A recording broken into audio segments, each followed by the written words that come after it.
Time for the 49ers Rush Podcast.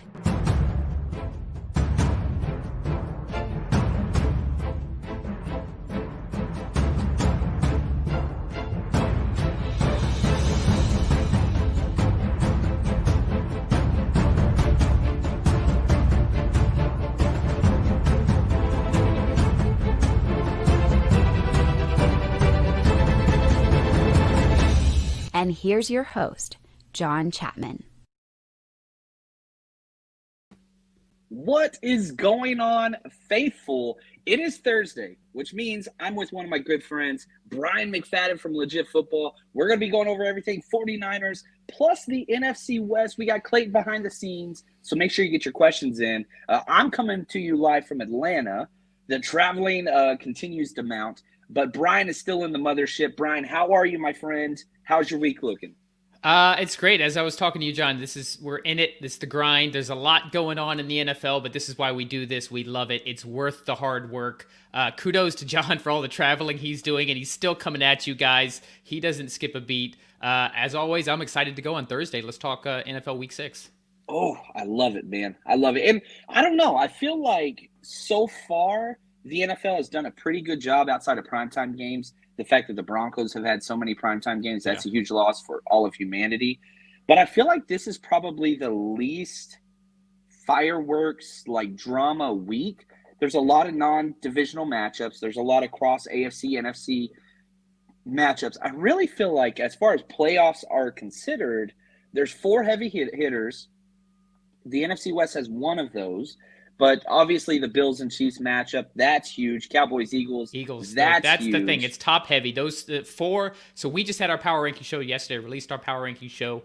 4 of the top 5 teams are playing each other, those 4 teams that you just mentioned. So it's a battle of the 2 marquee matchups. That's what's got me excited. I'm certainly not excited about Bears Commanders tonight, but they can't all be winners. They can't. But yeah, Broncos, Chargers, and then the Cardinals, Seahawks. Like, I feel like those 4, whether they're good teams or good matchups, whatever, regardless, I think that they have the largest playoff implications. Mm-hmm. And so those 4 we're going to talk about. And so we're going to start off with the Rams, then we're going to jump to the Niners, and we're going to conclude today's episode talking Cardinals, Seahawks, because I think there's a lot on the line for that one. Whoever loses goes 0-2 in the division. That could be kind of the beginning of the end, if you will. So let's dive in. The 49ers helped the freaking Rams out, and I'm still mad about it. I was talking before the show. You get the head coach fired for the Panthers. You get the defensive coordinator fired for the Panthers. Baker Mayfield's now out. They're down to their 4th quarterback, the Panthers. And what I believe is the worst team in the entire NFL right now, the Panthers. They got to travel all the way across country and play the Rams. And the Rams have a bye week next week. I just feel like everything is just shaping up way too easily for the Rams this week. What are your thoughts, Brian? Yeah, same. I mean, what a good matchup here after the Rams got embarrassed by the Cowboys when they were favored by 4.5 points. So this is a McVay dream to get a team that is as in transition as it gets. This will be their first game with Steve Wilks as the interim coach. He does have 1 year experience for the Arizona Cardinals, so I'm sure you guys have some familiarity there. But as you said, they're down to P.J. Walker starting at quarterback against Aaron Donald, Jalen Ramsey. This defense for the Rams has not been as good as maybe we would have thought going into the season. The offensive line has kind of been as bad as we predicted, maybe even worse. How about the worst team in our power rankings, the Carolina Panthers? This could not have lined up better for the Rams to have a bounce back at home. It is a high spread, 10.5 points. Typically, based on the way a team has been playing, like the Rams have been playing, I wouldn't go for this. But because of all the other factors, there are some injuries to some key players to Carolina, even beyond Baker Mayfield. And I just think that McVay is going to be licking his chops. I've got the Rams not only winning, but covering that 10.5 point spread. It's a lot of points. But again, worst team, and teams respond. Like, who are you, right? Like, you just got embarrassed. You just got people fired. Are you the type of team that's going to rebound and kind of rally and, get some pride? Or are you just the type of team that's going to fold? We don't know yet. We've seen kind of both and, right? Like we saw last year with the Raiders when they moved on from Gruden, and then all of a sudden they just went on this tear. Maybe that could happen. Baker's been playing as the worst quarterback in the NFL. Can, PJ be better? I mean, he can't worse. be worse. He can't be worse. I'll say that. But I mean, there's a reason this guy was in what was it, the XFL, and I mean, he can do some things with his legs that Baker can't. But he's always been a little bit slow in his progressions, questionable decision making, has been prone to turnovers. He's been prone to exciting plays. So I think this team will be a little bit more fun to watch with PJ Walker, but this is not a good matchup for them. Like I said, running for his life against Aaron Donald, who, by the way, is still playing elite football, even if the rest of the Rams defense is not. He's graded on over 90 at PFF the past 2 weeks. This is a guy who's still doing his job. Going up against the Panthers offensive line that has had some trouble pass protecting. They've been decent in run protection, and Carolina's will be playing from behind, so they're going to have to pass the ball. There's not a lot to like here. There is such thing as the interim coach bump. You're not wrong to mention that. There is actual historical precedence. I just don't see it manifesting this week. I think if they were playing a divisional game and maybe there's some hype, but the Rams coming off that tough loss, I think they're going to be motivated. McVay is going to come up with some offensive game plan to take advantage of this banged up Carolina defense. I'm very confident in this pick here. What do you think about Sean's comment? He says, what would we say about the Rams if they end up losing to Carolina? I'll take it further. Okay, let's just say hypothetically it's another close game, which we've seen the Rams do repeatedly. Mm-hmm. If they have another close game, what's the message for the Rams in this 2022 year? If it's a close game but they win, I don't think the narrative changes one way or the other. I don't think it goes up. I don't think it goes down because you still find a way to win. I think, like I said, there is such thing as interim coach bounce. If they lose this game, though, we have to start talking about the Rams as a non-playoff team. With some of the other teams that played, the Giants are 4-1. They just beat the Packers. The Vikings are 4-1. There are other teams jockeying for those 6th and 7th wild card spots. The Niners right now firmly in control of first in the NFC West. If the Rams lose to the Carolina Panthers, who are as bad a franchise as it gets at this moment in the NFL, and at home, then we have to start saying, wow, these losses, this offensive line, the talent that they lost, the injuries that they faced. The one-dimensional offense that they have, this is a problem, and it will be a problem for the rest of the season. We have to start wondering if they'll even make the playoffs in the first place. Yeah, it's weird. It's one of those games that, man, I want to keep an eye on, because if it drags on and the Rams, keep going, doing what they're doing, where they just allow teams to stick around, we're going to see. Because the Rams, they have this game, then they have their bye week, then it's the 49ers again. 2 matchups in 1 month. And that Rams game, that turned the 49ers season around, right? They won that, and then they won the next one, and now we'll see what happens next. So you're going to get the Rams again. If the Rams go into this bye week with their head down, it could get bad. Now, is there anything else, Brian, I'm sorry, that you have on this Rams matchup before we jump on? It's pretty straightforward. I mean, we already covered everything. The Rams are lucky. The Rams are lucky to get the worst team in the NFL with the state that they're at right now. If they don't capitalize, you're right, Sean, and everyone else out there to question the future of this Rams team.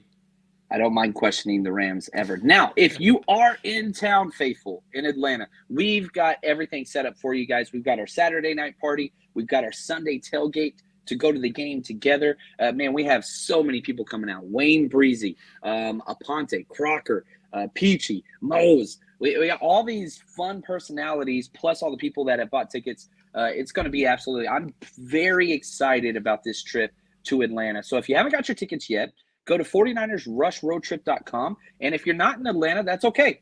We've got trips planned for every single road game the entire year. Plus, Brian's going to be at the game in Miami. It's the Miami game, but it's going to be in Santa Clara. We are setting that up as well. We're going to have an awesome tailgate. Really excited about that one over in the Blue Lot.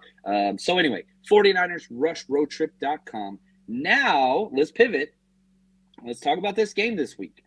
Because, Brian, I've seen your picks. I've seen your picks. Sorry. And I'm just going to let you know you're still on my Christmas card list. But walk us through where you're at with the 49ers at Falcons. Yeah, so this was not easy for me to pick. Covering the spread was actually I'm fairly confident in that for a few reasons. Atlanta has They just lost to the Bucks. They lost by 6. That's actually the biggest loss they've had this year. They have been in every single game. They should have beat the Saints in week 1. They almost came back and beat those Rams. I think it was back in week 2 or 3. So this is a team that's competitive. They play a style of offense that I think matches up well against San Francisco, especially with the injuries that the Niners have on the defensive side of the ball. Losing Mosley, Bosa didn't practice. You might have more information on if he's trending towards playing, but the way we're seeing it right now, yeah, they might need to hold him out just to be cautious. He is so valuable to your defense. He's, at this moment in time, probably the best pass rusher in the NFL. Can't afford to push him out there too early. Atlanta, this Arthur Smith offense is built around time of possession. It's built around a running game. They have a quarterback who also allows them to move the ball on the ground. Mariota has not been good against the pass, but he hasn't needed to be. They've been in every game. Kyle Pitts is going to be back this week. They have that weapon. But I just think that they're gonna want to control the ball. A lot of it starts from up front. They actually have one of the best run blocking offensive lines in the NFL right now. The Falcons do. This is something people didn't see coming. So I think it's going to be a close game, which is why I'm confident that at least Atlanta will cover that 5.5. And as I looked at it, I just think Atlanta's going to be motivated after that tough loss, after that horrible roughing the passer call that Grady Jarrett had against the Bucks. I just see this Atlanta team coming out fired up, and this is not a knock on San Francisco as much as it is. I just think Atlanta's going to come to play. I think it's going to come right down to the end, playing at home. I got to pick some underdogs to win each week, and Atlanta was my pick here. I walk into this game not feeling very confident. I think before the season, I felt very confident about this. You saw it on the schedule and like, ooh, all right. Chalk it up as a win, yep. But as the season progresses, Carolina last week felt super confident. Yeah. This week, not so much. Obviously, the injuries. I like how scrappy the Falcons are. Now, Brian, let me ask you this. They lose. They don't have a good record. They start selling assets. Deion Jones sold them for pennies on the dollar. Do you think that that's going to have an impact on the locker room, knowing they're selling off starters for future late-round picks to basically start building up some salary cap? Like, does that have an impact on this locker room and say, well, they're already writing this year off? The way I see this Falcons team playing, I don't think it's a locker room issue. I think one of the reasons, and you might remember this from our power ranking show in the offseason, I was higher on Atlanta than most of the consensus because I like Arthur Smith. I like him as a coach. He's the type of guy who I like his style of play. I like his kind of ground and pound that you saw in Tennessee. He controls the ball clock, and his players seem to play well for him. The biggest surprise here is how well the defense is played under defensive coordinator Dean Pease.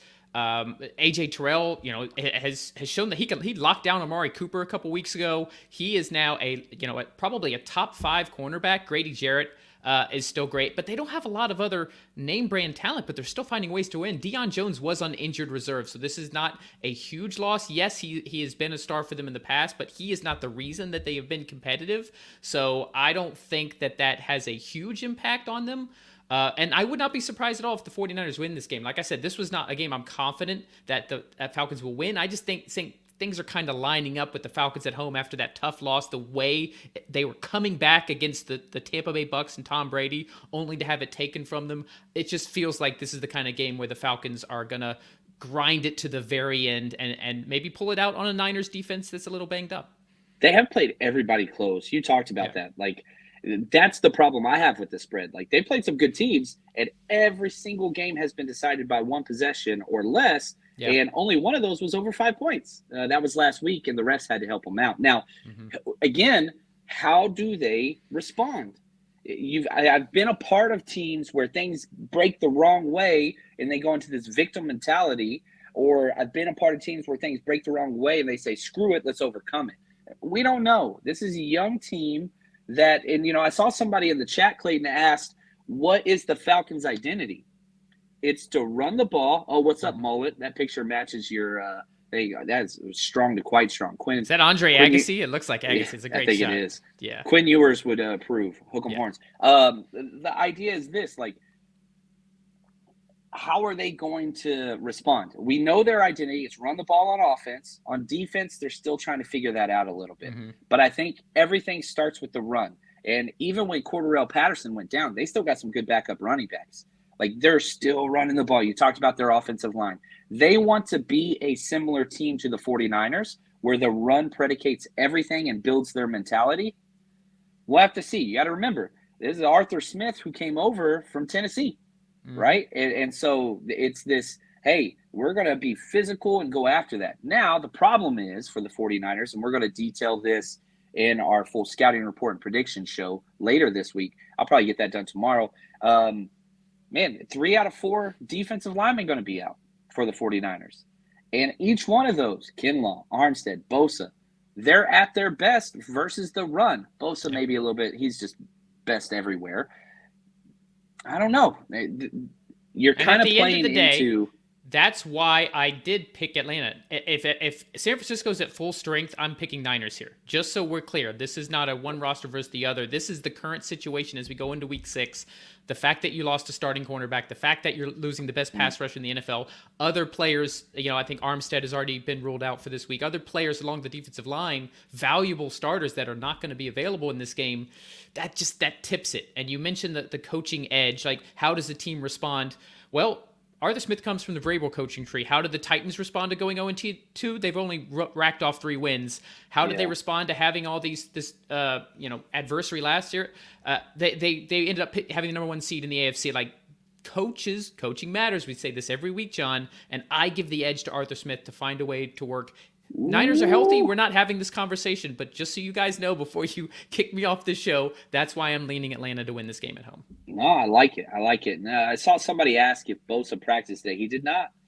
Second day in a row. And again, if I was the coach, I'm not talking to the doctor, so I can't dive in there. I'm resting him. I am resting him. Why? This game, it's winnable, but it's not what you hang your hat on. Here's what minimal the best impact. It's minimal impact on the season. If the 49ers lose this game, Rams win, Cardinals win, guess what? 49ers still in first place because of the divisional tiebreaker. So you don't put everything on this game. If Bosa's not right, and a groin can be re-aggravated very, very easily, okay? It's got to be rested. And me personally, I would not put him out there. That's just me. And we've got depth. Right now you have depth at the edge position. Charles Omenihu, Drake Jackson, Samson Ebukam's back at practice. Kamiko Toure, who got elevated. Kerry Hyder. Like, you've got a very healthy, stable defensive end group that's going to be fine. Are any of those guys Bosa? No. I'd argue there's no other. Actually, there is one other Bosa. There's 2 Bosas. They're both out with groin injuries. Don't rush it back. Don't do it. Brian, anything else on this game before we move on? I hope I'm wrong for you guys. Hey, man. I take no joy in this. I'm almost like an honorary Niners fan at this point because I'm on this show and because I live so close to the stadium. I just, I cover the whole NFL. I have to call it like I see it, but I hope I'm wrong. Dude, I love it. No, stay true, man. Now, I've got a teaser bet that I'm going to share with you guys right after this quick word from our sponsor. You guys know what it is. It is winning season at MyBookie. As always, if you want to enjoy the football games, 49ers, or just NFL, or really any sport in general, you can bet on anything over there. MyBookie.ag. We've been with them for years. Very trusted site. Get your money in, get your money out easily. And on top of that, all season, double deposit bonus. Whenever you first deposit your money, let's say you deposit $250, you get $500 credited to your account if you just use our promo code 49ERS or scan this QR code right to the side of me if you're watching this on YouTube. And again, it just sets you up completely. MyBookie is incredible. Bet with us. We're on Patreon. We share our bets every single week, all season long. So join us, mybookie.ag, promo code 49ers. Bet anytime, anywhere with MyBookie. All right, one of my favorite teaser bets, which a teaser bet's like a parlay, except it pays a lot smaller because you're getting points. So we're doing a +7 2-team teaser, which means I'm taking the 49ers over the Falcons. So instead of that 5 points, which it was at 5.5, now it's down at 5 on MyBookie.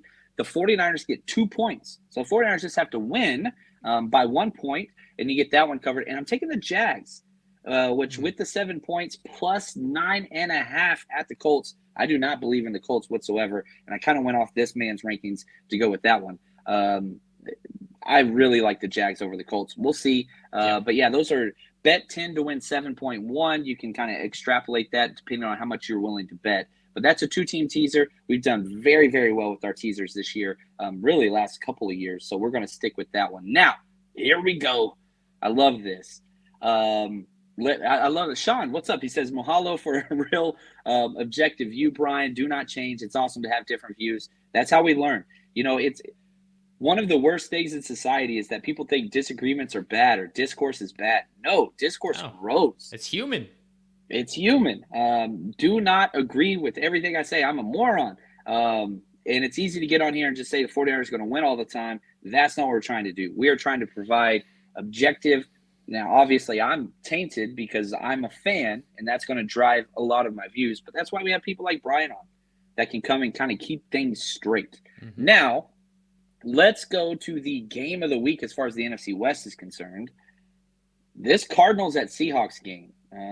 This has gigantic implications because whoever loses not only falls to last place, they're going to be 0-2 in the division. And, man, how the heck are they going to climb out of that?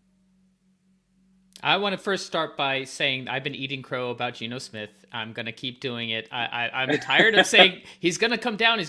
He's been one of the most efficient quarterbacks in the entire NFL. We now have 5 weeks of data. I don't know if it was just a matter of the system and just the way this Shane Waldron offense works for him. But at the end of the day, this Seahawks defense just completely throws all of that Geno love down the toilet.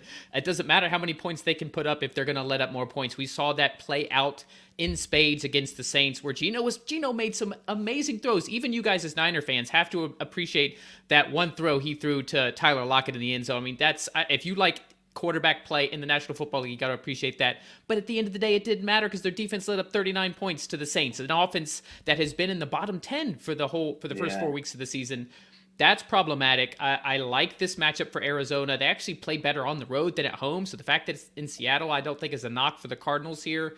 And I'm not high on the Cardinals. You guys have heard me say repeatedly how I feel about Arizona here. I just think this matchup works well for them. Seattle will score points. The Arizona defense has been playing a little bit better. They held the Falcons to only 20 points last week. They've been doing a little bit better getting pressure. They actually are fairly decent against the run.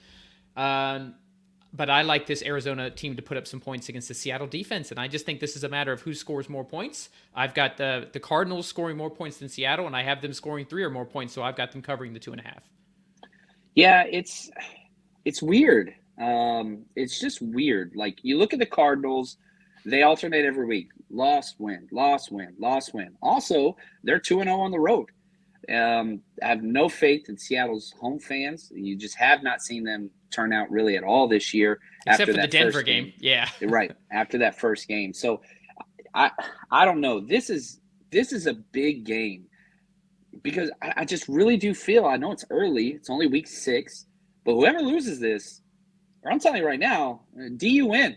They get the Chapman done. It's over with. And so I want to keep watching. This is one that I really want to watch because you're going to be the bottom dweller.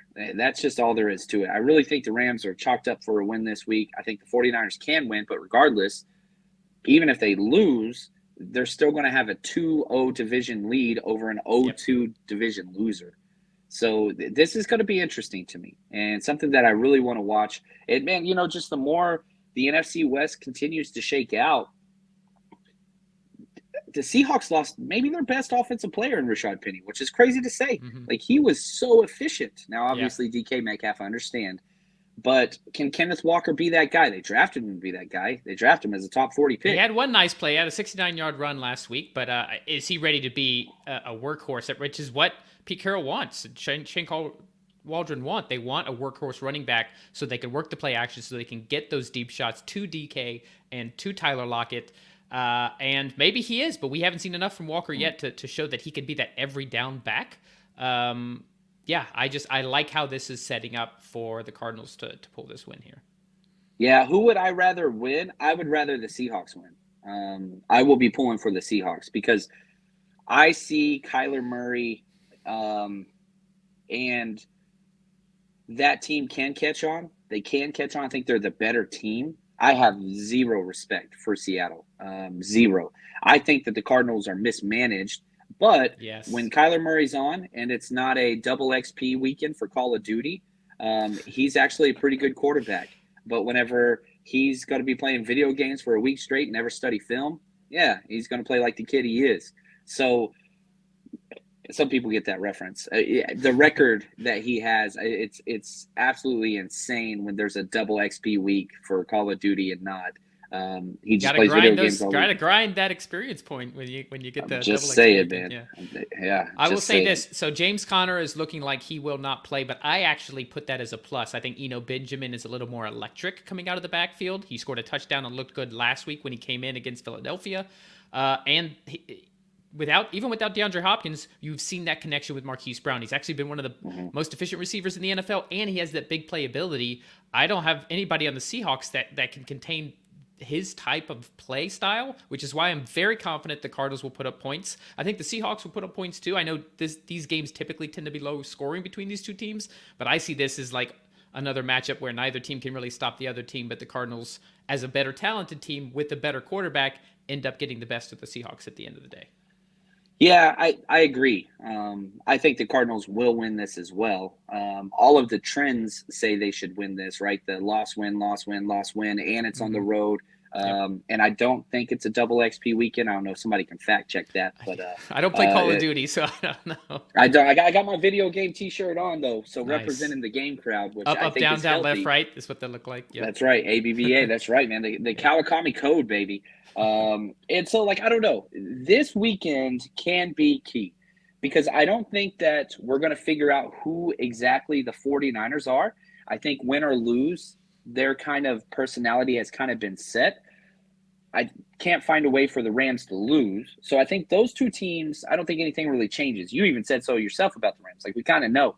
Yeah. But this game right here, we've been doing this NFC West episode every single week. This is the one highlighted, bold, underlined.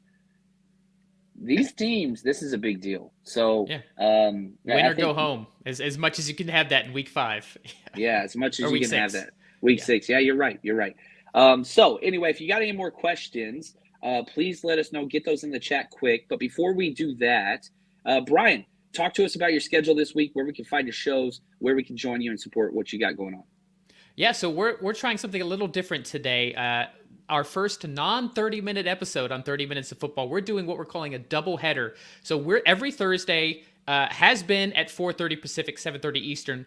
We have a 30-minute kind of Thursday night preview, live viewer questions. We've been getting so many questions, we're going to extend it to an hour. So we're going to start at 4 p.m. Pacific, 7 Eastern. We're going to be taking live viewer questions. They can be about the NFL. We usually get fantasy questions, start, sit, that kind of stuff. I'll have the Pro Football Demon. He's with me every Thursday, and we will be previewing that lovely Bears Commander matchup at some point. So that's today. Tomorrow, if you guys are like to kind of pay attention and tail my against the spread picks, tomorrow at 10 a.m. Eastern, 10 a.m. Pacific, 1 Eastern, we're going to do our Week 6 game picks against the spread show. I've got a new betting expert coming on there with me every week. His name is Tanner Kern. He's from Cold Hard Football Facts, and he also writes for Forbes Betting. We're going to be giving our thoughts on who is going to win against the spread. That's Friday, and we do this every day. So 30 Minutes of Football, you can always find something. And don't forget to sign up for legitfootball.com, the free daily newsletter. That's what this all is about at the end of the day.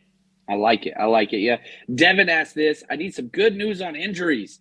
Have anything positive about it? Yeah, I'll say this. TDP, Ty Davis Price, the 3rd round pick, full participant in practice. And so the running back room, you're coming back into it. Jeff Wilson, back-to-back good weeks, really 3 good weeks in a row.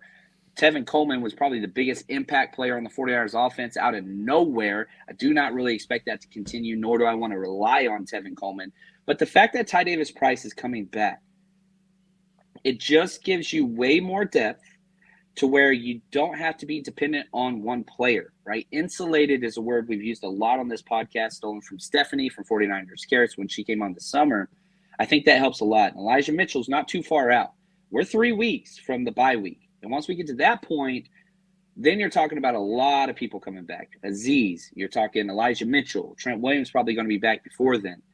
That's going to help considerably. Armstead, I think, comes back after that point. So you got to get through these 3 weeks. You got the Falcons, Chiefs, Rams. It's a big 3 weeks. but I don't think that this game is one of the ones that I have circled or highlighted. So there are positive things, no doubt about it. Joey asked this, John, are the Eagles for real best team in the NFC or simply running hot right now? Brian, I'm going to let you take this one. Yeah, so as I mentioned, we had our power ranking show yesterday. We do it draft style. I have Jimmy Ray on from the NFL Stats Twitter account. I'm sure you guys have seen. If you're ever on Twitter and you see a stat that says NFL Stats, that's Jimmy. We do it draft style, so we take our turns drafting. And I was curious to see if we would go with the Bills. My personal rankings, I had the Eagles at number 1. The way I see it, as long as they keep winning, they deserve to be number 1 in the rankings. Jimmy agreed with me. Here's what I like about Philadelphia. They're finding different ways to win. They came from behind against the Jaguars team that had a 14-0 lead in bad weather. They were not their best on offense. It was a very condensed offense against Arizona, but they found a way to grind it out at the end of the game to kick the game-winning field goal. The defense has been one of the best in the NFL, both in the pass rush and in the secondary. They don't have a lot of weaknesses. Nick Sirianni has surprised me this year. That was one of my biggest questions, was not only Hurts, but Sirianni as a coach. I think he's been managing this team well. The play calling has been much better. I didn't love the play calling against Arizona. Jalen Hurts actually threw 13 screens, which is the most screens a quarterback has thrown in the NFL since they started tracking routes in 2018. So that could be concerning if they try to condense this too much, which means you don't get to take advantage of A.J. Brown and Devontae Smith in the deep game. But overall, that's one of the only things I've been able to nitpick. The Eagles have come to play. I think they're for real, but you know what? We will know for sure when they play Dallas this weekend. Yeah, they've been red hot, and I've been saying for the longest time, them and the 49ers had the best rosters in football. No doubt about it, but both had questions at quarterback. Jalen Hurts has answered those questions. Trey Lance broke his ankle week 2. And so that's kind of where they are at. But you look at the rosters, they have been – both those rosters are incredible, Niners and Eagles. The difference is Niners are banged up with the second most injuries in the league. The Eagles not so much. So that's been one of those things. Shout out to Jude for the kind words. He says, Brian is enjoyable to listen to, and I like the Dolphins update. When will Tua be back? Yeah, what I was doing, I was bringing up the schedule to see when their bye week is. He has started football activities. He's already been ruled out for this weekend, and Teddy Bridgewater is still in concussion protocol. We are looking at Skylar Thompson's first NFL start.